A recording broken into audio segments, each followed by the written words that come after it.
Assalamualaikum warahmatullahi wabarakatuh. Perkenalkan, nama saya Novel Muyani, MPM saya 10221177 dari kelas C3 Prodi S1 Akuntansi Universitas Teknologi Digital. Video ini saya buat untuk memenuhi tugas evaluasi tengah semester Pendidikan Agama Islam 3, yaitu mengenai materi Marifatullah dengan dosen pengampu yaitu Dr. Andes Insinyur Haji Budi Jatmiko, MSI MEI. Materi yang akan dibahas kali ini yaitu mengenai satu ahamiyatu marifatullah, at-tariq ila marifatullah, am-mawani fi marifatullah, sama a'adillah ala wujudillah. Baik, materi yang pertama yaitu mengenai ahamiyatu marifatullah, yaitu pentingnya mengenal Allah. Marifatullah berasal dari kata marifah dan Allah. Marifah berarti mengetahui atau mengenal. Mengenal Allah bukan melalui zat Allah, tetapi mengenalnya lewat tanda-tanda kebesarannya dan ayat-ayatnya. Adapun dalil-dalil mengenai pemahaman dan pengetahuan tentang Allah. Yang pertama yaitu dalil nakli, Al-Quran dan As-Sunnah. Dalam Quran surat ke-6 ayat 19. Yang kedua yaitu dalil akli, akal atau logika. Terdapat dalam Quran surat ketiga ayat 190. Dan juga yaitu dalil fitrah, yaitu bukti fitrah dalam Quran surat ke-7 ayat 172.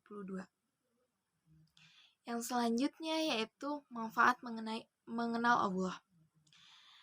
1. Akan menumbuhkan simar atau buah atau hasil pengaruh di dalam jiwa, yakni raf'ul iman wa taqwa, meningkatkan iman dan takwa. Yang kedua yaitu karunia fidunya. Yang pertama yaitu ada at-tumaninah atau ketenangan, ada al-amnu rasa aman, ada al-huriyah kemerdekaan, ada al-barokah yaitu keberkahan, al-hayatul thayyiban kehidupan yang baik. Yang ketiga yaitu karunia fil akhirat. Yang pertama ada duhlul jannah, dimasukkan ke dalam surga, dan yang kedua ada mardatilah, keridhaan Allah Ta'ala. Yang selanjutnya yaitu materi kedua yaitu at-tariq ila marifatullah, yaitu jalan menuju mengenal Allah.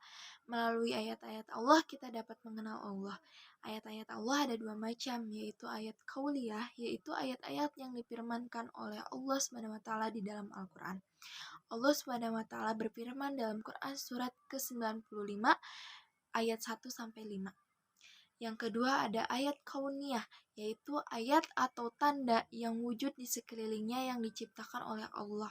Allah SWT berfirman dalam Quran surat ke-41 ayat 53 dan Quran surat ketiga ayat 190. Adapun metode Islam dalam at-tariq ila marifatullah, yang pertama itu dengan nal dan akal. Islam menghargai nilai akal yang dimiliki manusia, karena dengan akal manusia mampu membedakan yang benar dan yang salah. Allah berfirman dalam Quran surat ke-10 ayat 100 sampai dengan 101 dan Quran surat ke-65 ayat 10. Yang kedua yaitu membenarkan atau tasdik, hasil dari berpikir dan meneliti menurut pedoman-pedoman yang sewajarnya akan mencetus rasa kebenaran, kehebatan, keagungan Allah SWT.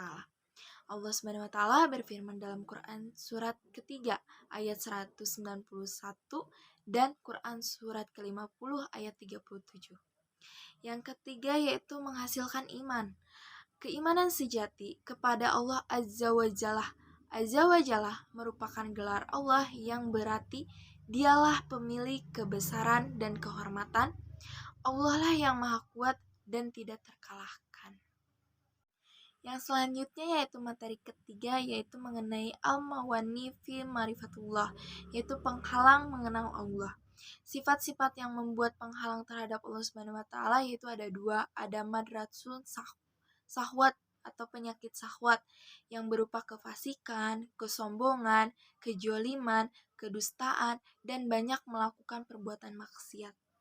Yang kedua ada madratul asyubah, yaitu mengenai kejahilan dan kebodohan, keraguan-raguan, penyimpangan, dan juga kelalaian. Materi yang selanjutnya yaitu materi keempat yang mengenai al-adilah ala wujudillah, yaitu dalil-dalil eksistensi Allah. Dalil-dalil eksistensi Allah yaitu yang pertama yaitu dalil fitrah. Manusia sejak masih berada dalam alam ruh atau arwah telah ditanamkan benih iman, kepercayaan, dan penyaksian terhadap keberadaan Allah SWT. Benih keyakinan terhadap eksistensi Allah merupakan fitrah atau sesuatu yang bersifat kodrati. Yang kedua yaitu dalil yang dapat diindrakan. Adanya bukti-bukti keberadaan Allah Subhanahu wa taala yang dapat dinikmati, dilihat, dirasai, dan disentuh oleh indera manusia. Yang ketiga yaitu dalil akal. Jika kita menggunakan akal, akan memperhatikan beberapa fenomena di alam semesta ini yang membuktikan bahwa Allah Subhanahu wa taala itu ada. Beberapa fenomena yang terjadi di antaranya adanya fenomena penciptaan, penyempurnaan, penentuan, dan petunjuk Allah Subhanahu wa taala. Allah Subhanahu wa taala berfirman dalam Quran surat ke-87 ayat 2 sampai dengan ayat 3. Yang keempat yaitu dalil sejarah, yaitu eksistensi Allah Subhanahu wa taala telah diberikan di sepanjang sejarah manusia, mulai dari manusia pertama yaitu Adam alaihissalam hingga Rasul terakhir yaitu Muhammad Shallallahu alaihi wasallam. Allah berfirman dalam Quran surat ke-23 ayat 44. Sekian pembahasan yang dapat saya sampaikan. Mohon maaf bila ada kesalahan. Wabillahi taufiq wal hidayah. Wassalamualaikum warahmatullahi wabarakatuh.